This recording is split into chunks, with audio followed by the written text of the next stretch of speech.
Si Samson ay ibinigay ang kakaibang lakas na nagmula sa kanyang mahaba at malalapad na buhok gamit ang kanyang lakas, nakapagpatumba siya ng leon at mga armadong Filisteo.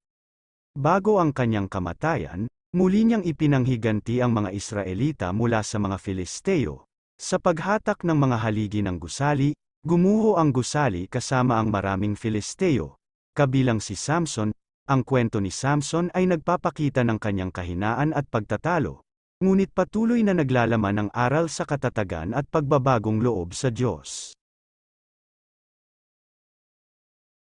Si Samson ay ibinigay ang kakaibang lakas na nagmula sa kanyang mahaba at malalapad na buhok gamit ang kanyang lakas, nakapagpatumba siya ng leon at mga armadong Filisteo.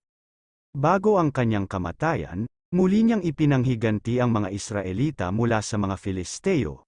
Sa paghatak ng mga haligi ng gusali,